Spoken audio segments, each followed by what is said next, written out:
Bonjour à tous, on se retrouve aujourd'hui pour un tout nouveau numéro inédit du JT de la télé. Et cette semaine on a un petit sommaire, mais c'est parti pour les petites infos médias. On commencera cette émission avec Masked Singer, vous allez découvrir quand TF1 lancera son émission événement et le prix des spots publicitaires pendant la diffusion de l'émission. On continuera avec Faites entrer l'accusé, RMC Story récupère le programme, Christophe Ondelat et Frédéric Lantieri sont furieux. On en parlera également dans cette émission et on continuera avec un dîner presque parfait, une séquence de l'émission jugée raciste sur W9, le CSA réagit, on vous donnera la décision et on terminera comme chaque semaine par une info série et cette semaine on parlera du retour de Beverly Hills sur TMC avec la série spin-off Retour qui est sortie il y a quelques temps et qui sera diffusée sur TMC et ça c'est très vite et on vous donne la date de diffusion en fin d'émission. Voilà donc pour le sommaire de cette émission, on se retrouve juste après le générique pour parler de tout ça.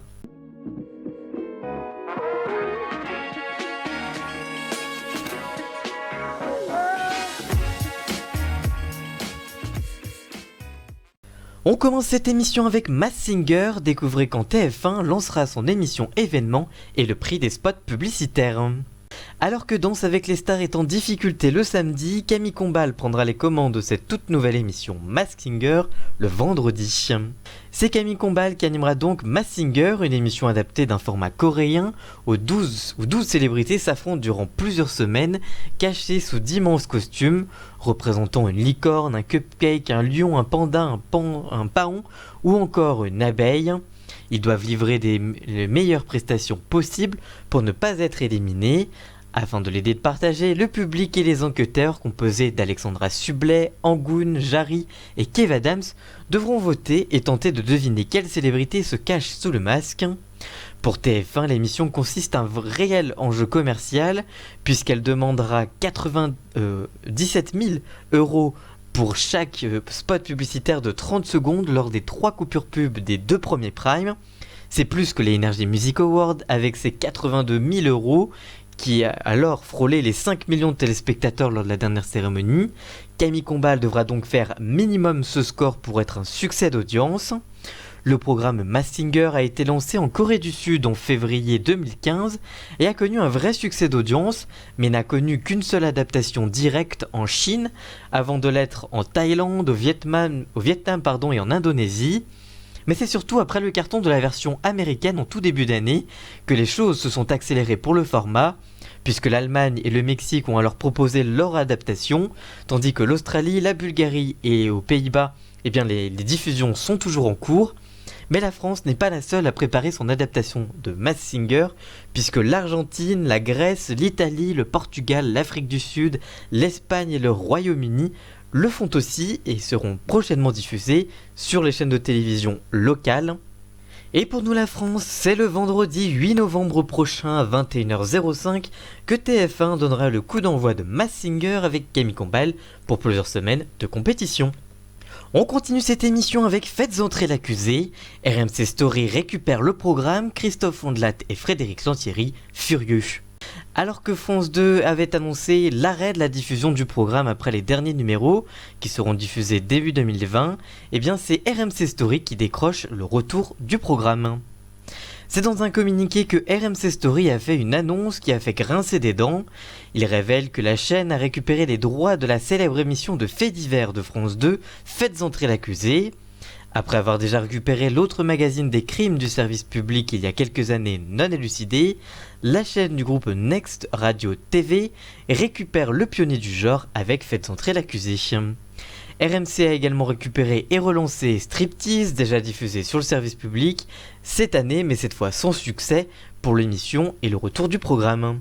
Le communiqué précise que si elle produira des émissions inédites, elle diffusera également des émissions qui ont les plus marquantes de ces dernières années, c'est-à-dire parmi les 243 numéros, la chaîne évoque notamment les émissions Jean-Claude Roman, Le Menteur, et les Frères Jourdain, Meurtre au Carnaval, c'est-à-dire des émissions présentées par Christophe Ondelat, qui a animé l'émission entre 2000 et 2011, mais aussi celle de Frédéric Lantieri qui lui a succédé.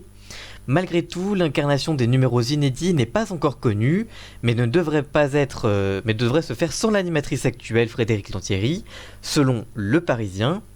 Dominique Rizet, intervenant également sur BFM TV, sera lui toujours dans le magazine, mais on ne sait pas s'il prendra les commandes du programme ou si un autre animateur prendra la place vacante du coup par Frédéric Lantieri, qui ne reprendra pas sa place d'animatrice. Nos confrères assurent avoir appris à Frédéric Lantieri par téléphone la nouvelle, provoquant la colère de cette dernière qui incarne Faites entrer l'accusé depuis 2011. L'animatrice indique, je cite, « Une marque aussi emblématique du service public qui a été financée pendant 20 ans par l'argent public, donc par les impôts des Français, va dans le privé ». La journaliste voyait un avenir pourtant prometteur pour l'émission et ses presque 250 numéros sur la future plateforme commune au groupe TF1, France Télévisions et M6, Salto. De son côté, l'ancien animateur de Faites entrer l'accusé Christophe Ondelat, qui présente chaque jour avec succès son émission de récits de vie et de faits divers On de la raconte sur Europe 1, a également réagi. Il s'est exprimé sur ce changement et annonce aux Parisiens, je cite, de vouloir faire valoir son droit de veto par l'intermédiaire de la justice. Côté audience, en janvier dernier, déplacé du dimanche au mercredi, les deux seuls numéros de la saison 19 de Faites entrer l'accusé avaient rassemblé 1,2 million de téléspectateurs et 12% du public et 820 000 téléspectateurs et 8,1% de part de marché. Si vous trouvez cette émission trop courte, vous avez rendez-vous avec le premier épisode des Enquêtes mystérieuses, disponible sur ma chaîne YouTube avec Halloween, et on se retrouve demain pour les déguisements des stars d'Halloween, et des stars pour Halloween plutôt, et enfin on se redonne rendez-vous encore dimanche, donc on se voit pendant 4 jours en ce moment. Vous avez rendez-vous dimanche avec les infos de la semaine consacrées en petite partie à Halloween, et ça c'est dimanche. Voilà donc pour cette petite page d'autopromo et on retourne aux infos. On continue avec un dîner presque parfait. Après une séquence jugée raciste sur W9, le CSA réagit. Il y a quelques temps, W9 avait diffusé une séquence jugée raciste par de nombreux internautes. Il y a quelques jours, le CSA a rendu sa décision. Pour rappel, en juillet dernier, W9 avait diffusé un nouveau numéro de son émission Un dîner presque parfait, qui se déroulait alors en Bretagne. Mais pendant le programme, plusieurs candidats se sont lancés dans une caricature de l'accent asiatique, tout en se tirant les coins des yeux. Une séquence qui a rapidement fait le tour des réseaux sociaux et qui a créé l'indignation de certains internautes. Suite à la polémique, W9 avait communiqué des excuses dès le lendemain sur Twitter. La chaîne avait indiqué, je cite, « La chaîne tient à présenter ses excuses à toutes les personnes qui ont pu être gênées ou choquées par l'épisode d'un dîner presque parfait diffusé le mardi 23 juillet. W9 prend les mesures nécessaires pour que cette séquence ne soit plus jamais diffusée. » Sur leur compte Twitter donc, sur W9, c'était cet été. Alors saisi par de nombreux téléspectateurs, le Conseil supérieur de l'audiovisuel, mardi, a rendu son jugement sur la séquence. Les sages indiquent, je cite, « Après examen de la séquence, le Conseil a appelé la chaîne à plus de vigilance concernant la présence dans ses programmes de caricatures susceptibles de véhiculer des stéréotypes, dévalorisant à fortiori lorsqu'il s'agit, comme en l'espèce, d'un programme préenregistré. » Il s'agit donc souvent d'une mise en garde du Conseil de l'audiovisuel envers W9. Et on termine comme chaque semaine par une info série, et cette semaine on parle de Beverly Hills, BH 90-210. La série culte fait son retour très bientôt sur TMC. La chaîne diffusera 3 épisodes à la suite chaque soirée et rediffusera donc Beverly Hills sur TMC. Les ados des années 90 gardent un souvenir ému de la série américaine qui était diffusée à l'époque le samedi en fin de journée sur TF1 et suivait les aventures sentimentales d'une bande de lycéens vivant dans une banlieue chic située près de Los Angeles. Près de 20 ans après l'arrêt de la série originale, Brenda, Brandon, Kelly, Valérie et les autres ont fait leur retour cet été aux États-Unis avec BH 90-210, une mini-série en 6 épisodes dans lequel les comédiens originaux jouent leur propre rôle dans un salvateur exercice d'autodérision. Les fans français pourront les retrouver à leur tour dès le dimanche 10 novembre prochain à partir de 21h05 avec la diffusion de 3 épisodes à la suite, non pas sur TF1 mais sur la chaîne du groupe TMC. Les premiers épisodes est dédié à Luke Perry, interprète de Dylan McKay, disparu en mars dernier, qui est le grand absent de cette nouvelle salve d'épisodes.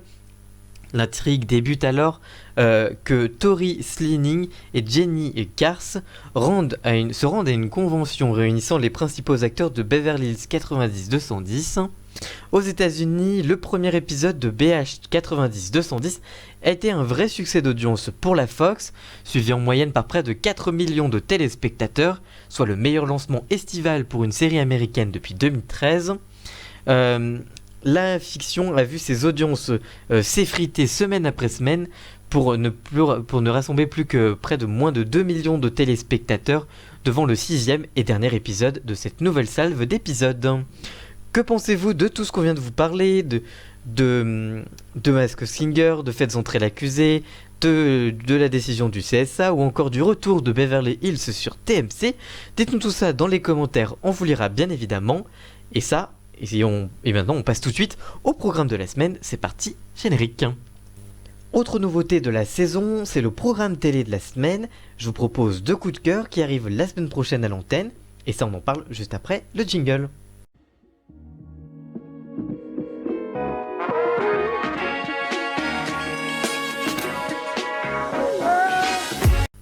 Et comme chaque semaine, on passe au programme de la semaine pour terminer cette émission. Qu'est-ce que vous allez regarder cette semaine? On vous le dit tout de suite. On commence avec le lundi 4 novembre et vous pourrez retrouver un nouveau numéro inédit de Camping Paradis avec Laurent Ronac sur TF1. Ça, c'est lundi. Le mardi 5 novembre, vous retrouverez un nouvel épisode inédit des Enquêtes paranormales avec Valérie Benaïm sur C8 et toujours produit par Mad Prod. Mais sinon, vous pouvez regarder également Maître Gims Destination Stade de France, le concert inédit sur TMC en direct du Stade de France, c'est à découvrir ce mardi. Mercredi 6 novembre, vous avez le lancement de la saison 5 de Nina, avec 2 épisodes inédits par soirée, sur France 2 cette fois-ci, c'est le retour de la série médicale.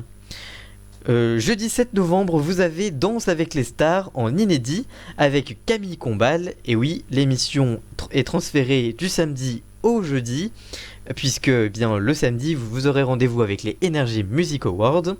Le vendredi 8 novembre, vous aurez le lancement de Masked Singer avec Camille Combal sur TF1, dont on vous a déjà parlé dans cette émission, au tout début d'émission. Et enfin le samedi 9 novembre, comme je vous le disais, vous avez rendez-vous avec les Energy Music Awards comme toutes les années, avec Nico Saliagas sur TF1 avec tout un tas d'artistes, et ça c'est à découvrir donc sur TF1 samedi. Voilà pour les programmes de la semaine. Merci d'avoir suivi cette émission, on se retrouve la semaine prochaine pour une toute nouvelle émission. Merci de l'avoir suivi, à très bientôt, ciao.